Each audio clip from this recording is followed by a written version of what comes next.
The word for today, leave the judging to God. Jesus said, "The kingdom of heaven is like a man who planted good seed in his field.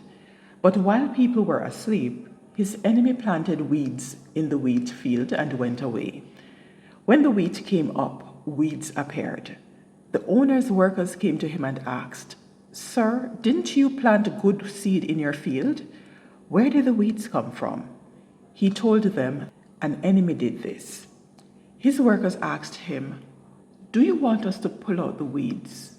He replied, 'No. If you pull out the weeds, you may pull out the wheat with them. Let both grow together until the harvest. When the grain is cut, I will tell the workers to gather the weeds first and tie them in bundles to be burned. But I'll have them bring the wheat into my barn.'" Matthew 13:24-30. Removing the weeds, ungodliness, from the wheat, godliness, is not our job. We must concentrate on cultivating wheat and let God do the dividing.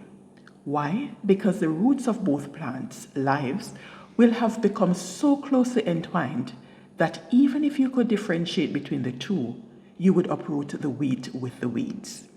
You would also uproot the wheat that was planted and would mature later. Plus, some of the wheat that has not yet formed heads of grain you would confuse for weeds. Your job is to bear good fruit, and God's job is to divide the wheat from the weeds.